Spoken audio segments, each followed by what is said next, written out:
Handa ka na ba manghuli ng isda, princess? Handang-handa na! Okay, 20 seconds, start now! 1, 2, isda!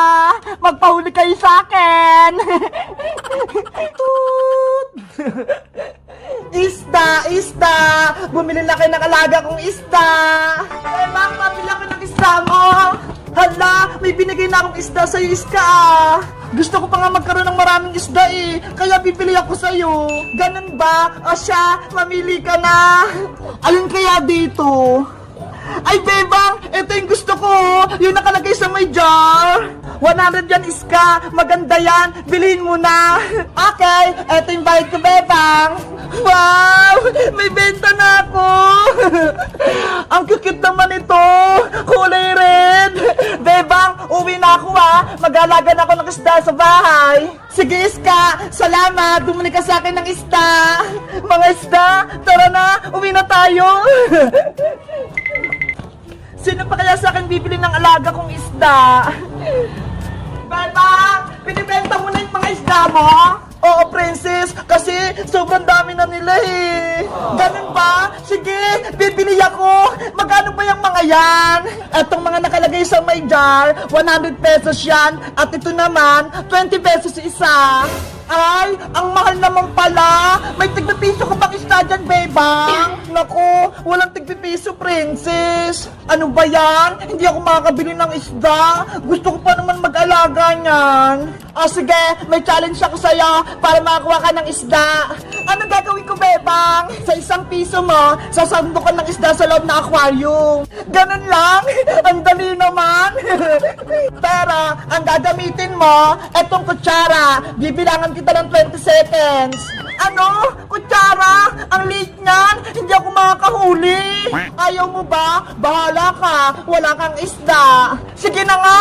Challenge accepted. Panigurado, makakahuli din ako. Akin na yung piso mo para makapaglaro ka na. Ito. Ito naman yung kutsara mo. Patilagayin mo ng isda. Sana makahuli ako. Handa ka na ba manghuli ng isda, princess? Handang-handa na. Okay, 20 seconds, start now. 1, 2, isda. Magpahuli kayo sa akin. 3, 4, 5. Ayan na. Ay naku, nakatakas pa. 6, 7, 8. Ang bilis mo lumaki ng mga isda mo, bebang. Hindi ako makahuli. Oh no. Mag-focus ka lang kasi, princess, para hindi ka mataranta. 9, 10, 11. Hala, naubusan ako ng oras. 12, 13, 14, 15. Ang hirap naman huli nitong malalaki. Ang lilikot nila. 16, 17. Naku, wala pang laman tong lagayan ko. Alam ko na, yung malilit na lang yung uhulihin ko. 18, 19, 20. Time's up, princess. Ayun, sa wakas, nakahuli na ako, bebang. Patingin nga lang nahuli mo, princess. Ito. Hala, ang cute. Ang litang nahuli mo. Eh kasi, ang hirap huli ng mga malalaki. Okay na yan. At least, may isda ka na. Bebang, wait ka lang ha. Hihingi pa ako ng piso kay nanay. Uhuli ako dyan sa mga isda mo. Sige, antayin kita rito, princess. Manghuli ka ulit sa akin. Babalik din agad ako. Nay, bigyan ako piso. Guys, nagbebenta na ako ng isda, mga gapi, tapos magaganda sila, iba-iba yung kulay. Gusto niyo rin bang mag-alaga ng isda, katulad nito? Mag-comment lang kayo. Bye-bye! La la la la la la la la la. Ilang araw na lang, malapit na yung Pasko. Bebang, may regalo ka ba kay Big Bird sa Christmas? Siguro, reregaluhan ko na lang si Big Bird ng damit para hindi na siya lagi nakahubad.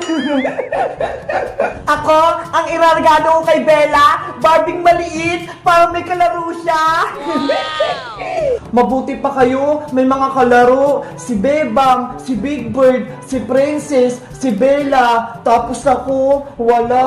Huwag ka nang malungkot, Iska. Malay mo, sa Pasko, meron din sa'yo magbigay ng magandang laruan. Di ba, Princess?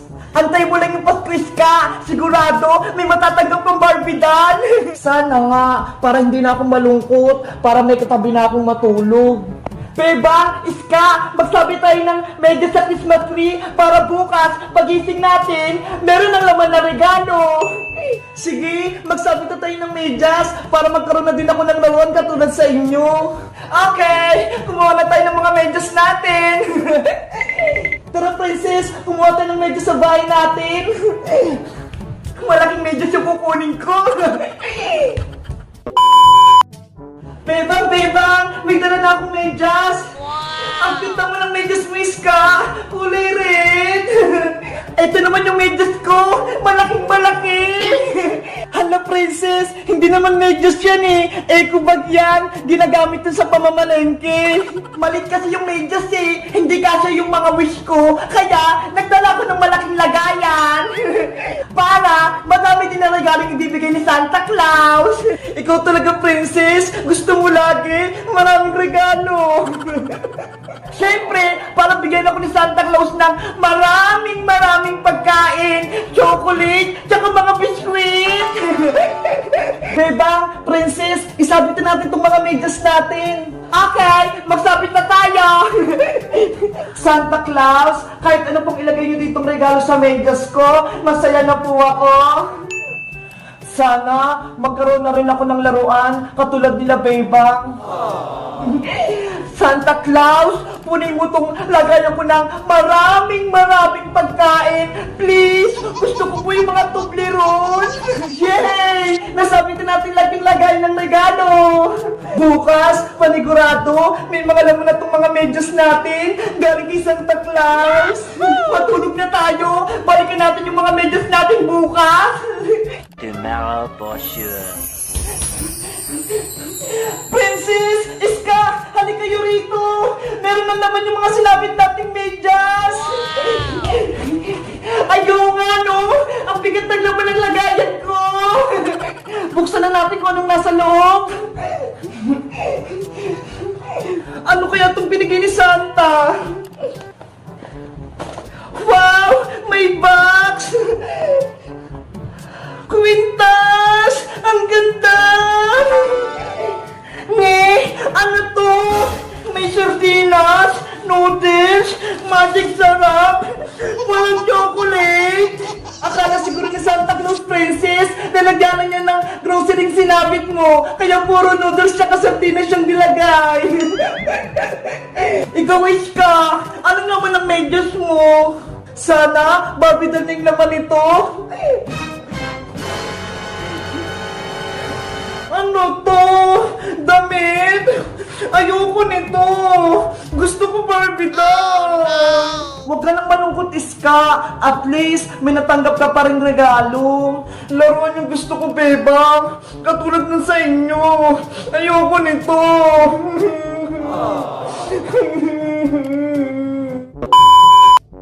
Hello guys! Nagsabit kami ng mga medyas para bigyan kami ni Santa Claus ng mga regalo. Kaso, ang nakuha ko, noodles, tsaka sardinas. Kay Iska naman, damit, tapos kay Bebang, kwintas.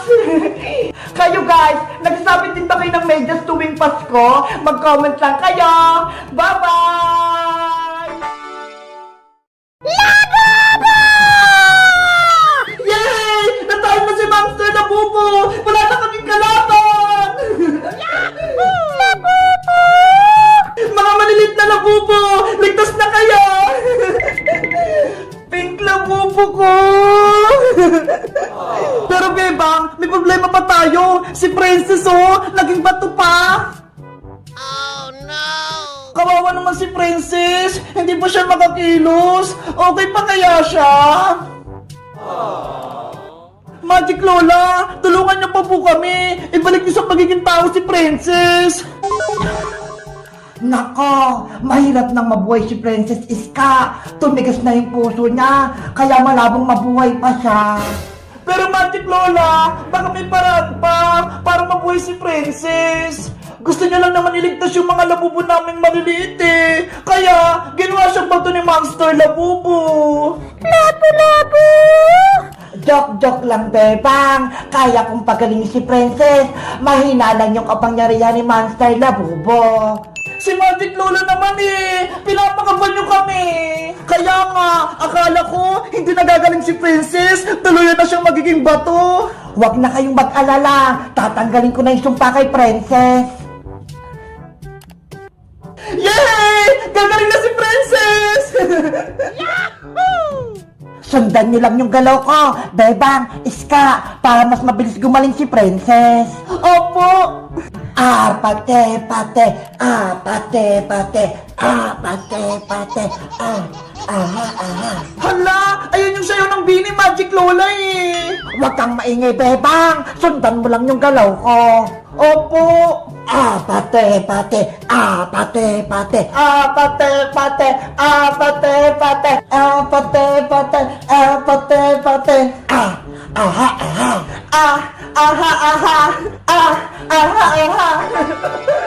Habang may ginagawa sila, Bebang, tatakas na ako dito! Ayan, tapos na! Princess, bumalik ka na! Tinatanggal ko na yung sumpa sa'yo!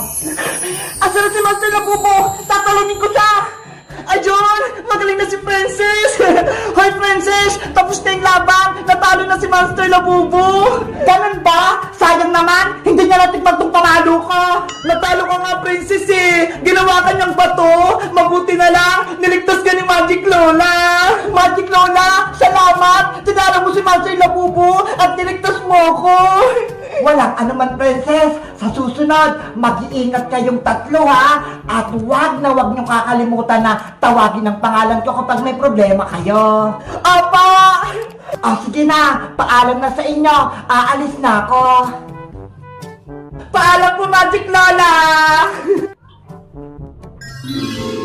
Beba, nasa na si Black Labubo ko? Ito siya, Princess, oh! Black Labubo! Namiss kita! Labubo! At ito naman yung Green Labubo mo, Iska! Ang cute-cute mo, Green Labubo! Namiss kita! Tanggalin na natin yung mga tali nila! Kawawa naman sila! Kanina pa sila hindi makakilos! Ayan! Nakalaya ka na, Big Labubo! Labubo!